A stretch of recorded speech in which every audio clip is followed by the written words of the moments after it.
안녕하세요. 외민토물입니다. 지금 제가 굉장히 열받는 일이 있어서 한번 뉴스로 다룰 게 있어서 한번 얘기해 보겠습니다. 지금 오늘의 교회 이재훈 목사, 그리고 여의도 순복음교회 이영훈 목사, 그리고 특별히 감리교를 대표해선 김정석 목사가 지금 1인 시위를 하고 있습니다.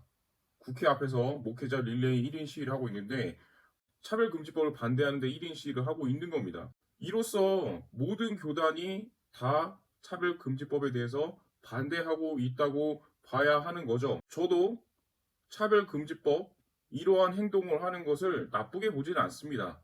뭐든지 법안이 통과되는 데에는 많은 논의가 이루어져야 되고 정치적인 얘기가 돼야 되고 담화가 돼야 되고 논의를 하면서 결국엔 그 법안 하나를 상정시키기 전까지 많은 사람들의 의견과 수정을 거쳐야 되는 건 당연히 맞죠. 그런데 제가 지금 화가 나는 건 뭐냐면 이 목사님들이 국회 앞에 나와서 하는 얘기들이 뭐냐면 우린 차별금지법을 반대한다. 하지만 동성애자들을 차별하는 게 아니고 동성애자들한테 예수 그리스도의 사랑을 안 전하겠다는 게 아니고 그들을 우리가 안 사랑하겠다는 게 아니다 라면서 얘기를 하고 있어요. 자, 그러면 온누리 교회 한번 예를 들어볼게요. 온누리 교회가 속한 교단이 통합측 교단입니다. 예장통합 103회 총회가 열렸습니다. 임보라 목사라는 사람이 동성애자들을 위한 사역을 하고 그 교회를 지었다고, 이 사람에 대해서 이 사람이 쓴 퀴어 신학인가 그런 책을 보면서 이 사람은 이단 시비가 있다라고 얘기를 했어요.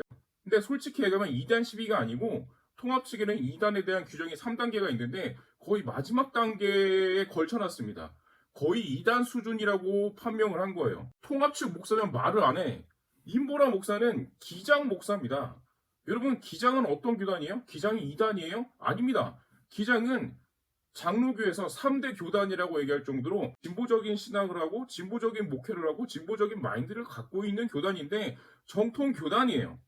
기장 또한 통합 측 외에 3대 교단으로서 위세를 떨치고 있는 교단입니다. 그 교단의 목사를 다른 교단에 있는 사람들이 이단이라고 규정을 해버렸어.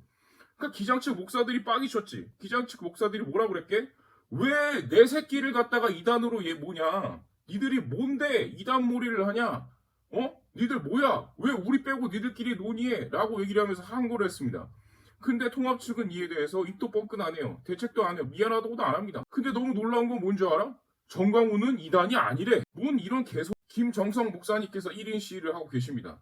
김정성 목사님이 유튜브에서 이런 얘기를 하시더라고요. 우리는 동성애자를 차별하거나 동성애자를 사랑하지 않는 것이 아니다. 차별금지법을 반대하는 것이다. 자, 그럼 감리교 상황 한번 볼까요? 여러분, 이동환 목사라는 감리교 목사가 있습니다. 이분이 퀴어 축제, 그러니까 동성애자들이 하는 집회에 가서 이분들에게 하나님의 축복을 내립니다. 즉 예배 끝에 나오는 축복 기도를 한 것이죠.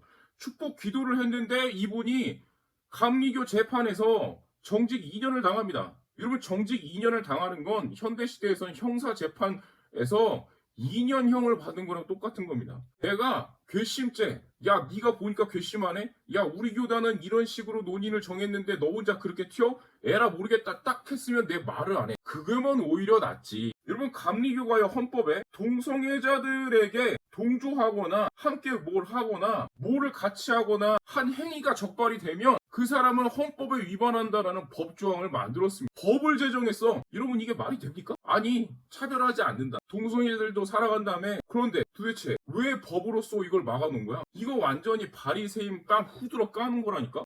야, 바리새인이 절로 가라야. 그러면 이분들이 동성애 사역을 엄청 많이 하고 동성애자들한테 예수 그리스도의 복음을 전하는 사역을 꾸준히 해와서 이런 얘기를 할 수 있느냐? 교회 동성애 사역 없습니다. 김정성 목사님 광림교회 동성애 사역 당연히 없죠. 하나도 없어요. 그런데 사역은 하시더라고요. 뭐예요? 동성애를 반대하는 차별금지법 반대하는 사역은 열심히 하시더라고요. 우리가 동성애자들 차별 안 합니까?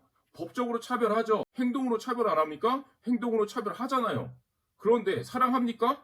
사랑하는데 왜 그들에게 복음을 전하지 않고 동성애는 안 된다고 그러고 막 그럽니까? 이게 뭔 말이야. 동성애에 대한 차별금지법 논의, 저는 당연히 논의가 돼야 된다고 봅니다.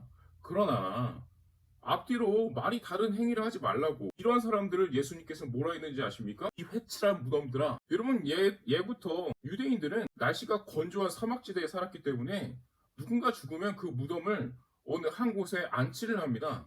근데 그 안치한 곳을 특별하게 표시를 해줘야겠죠. 왜냐? 시체에 가까이 가면 자신이 불결하게 되기 때문에 그 시체와 사람들을 30m 정도 떨어뜨릴 필요가 있었습니다.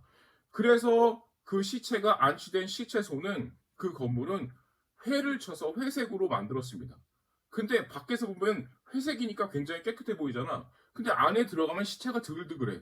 무슨 얘기냐? 안과 밖이 전혀 다른 사람들에 대한 욕을 하는 겁니다. 모든 교단이 차별금지법을 반대한다고 하면서 우리는 동성애자 사랑해, 우리 동성애자 차별 안 해 하면서 뒤로는 금지법 만들고 법으로 같이 못 있게 합니다. 그러면서 그 사람들을 교회에서 들여오지도 못하게 하죠. 동성애를 받아들이라는 얘기가 아닙니다. 동성애자를 버린다는 거죠. 저 너무나 안타깝습니다. 예수님이 지금도 오시면 저 집회에 참석하실까요?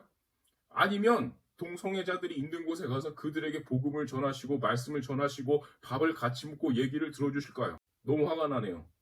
지금까지 메멘토 몰이었습니다.